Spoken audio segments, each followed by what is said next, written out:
औज़ुबिल्लाहिमिनश्शैतानिर्रजीम बिस्मिल्लाहिर्रहमानिर्रहीम। Lecturer Mohammad Irfan Khan, superior group of colleges Mianwali. बच्चों, आज का जो हमारा डिस्कशन का टॉपिक है वो है एवेपोरेशन। तो सबसे पहले हम देख लेते हैं एवेपोरेशन होती क्या है जी। Evaporation is the spontaneous change of liquid into vapors at any temperature. This is known as evaporation. ठीक है जी। किसी भी टेम्परेचर के ऊपर लिक्विड का खुद ब खुद वेपर में चेंज होना, this is known as evaporation. evaporation cause cooling. evaporation cooling क्यों काज करती है?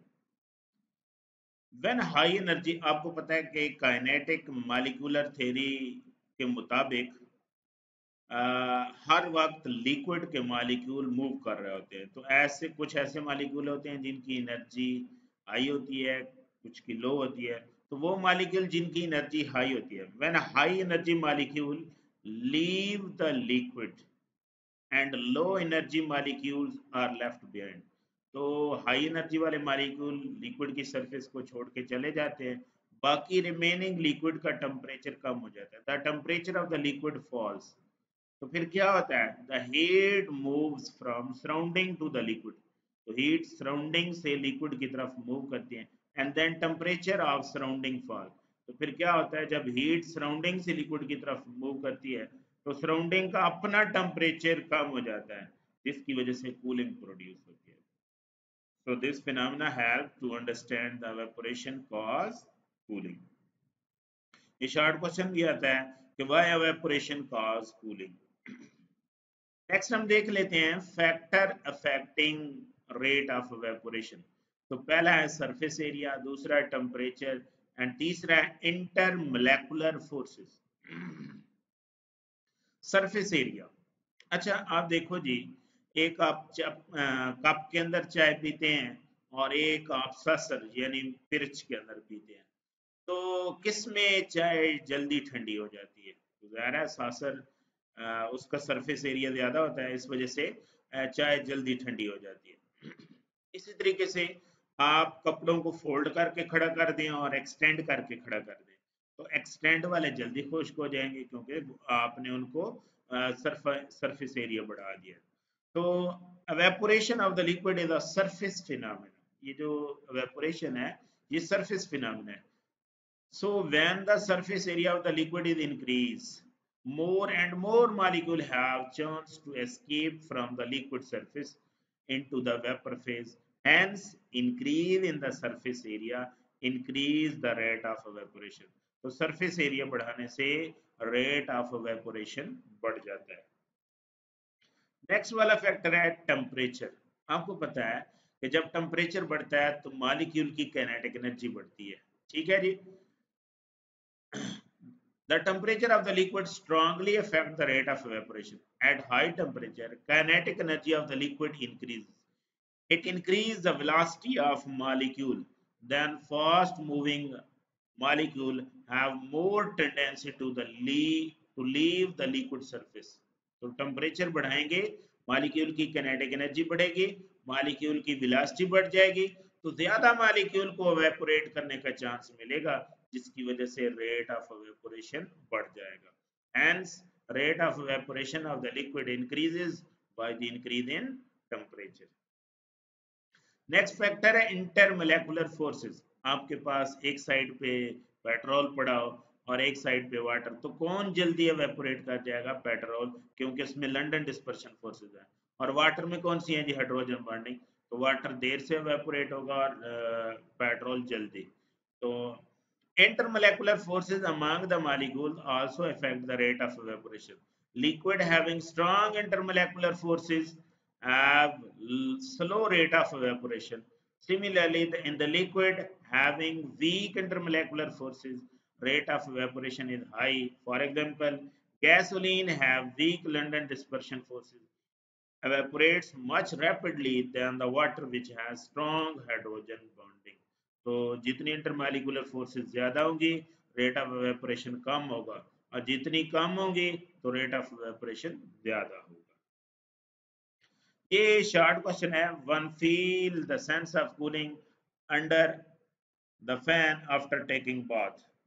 When someone takes a bath, जब कोई नहा के आता है तो water remains on the surface of their body, तो उसकी बॉडी के ऊपर वाटर होता है.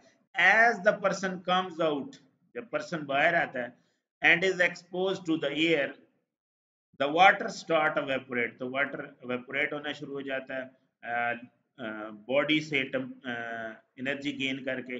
During evaporation water molecule absorbs heat from the their body to change from liquid to gas. This loss of heat from the body cause the body temperature. तो इस तरीके से क्या होता है, बॉडी का अपना टेम्परेचर कम हो जाता है जिसकी वजह से कूलिंग फील होती है. तो बहुत इंपॉर्टेंट क्वेश्चन है. One feel the sense of cooling after taking bath. Next है हाउ अर्थनवेयर. ये अर्थनवेयर घड़े होते हैं, पुराने जमाने में मिट्टी के घड़े होते थे, उसमें पानी भरते थे तो उनमें पानी ठंडा रहता था. Earthenware vessels are porous in nature, सुराखदार होते हैं जी, क्योंकि मिट्टी है, मिट्टी के अंदर पोर्स होते हैं. तो water molecules evaporate from these pores. Water molecules have sufficient kinetic energy to overcome the intermolecular forces and comes out of these pores and evaporate. Thus, average kinetic जो पीछे बच गया जी, हाई एनर्जी वाले molecule तो वेपरेट कर गए, बाकी remaining liquid जो लिक्विड के पार्टिकल हैं उनकी एवरेज काइनेटिक एनर्जी डिक्रीज हो जाती है. काइनेटिक एनर्जी का रिलेशन है टेम्परेचर के साथ, तो जब काइनेटिक एनर्जी कम होगी तो टेम्परेचर कम होगा जिसकी वजह से पानी अर्थनवेयर वेसल के अंदर ठंडा रहता है.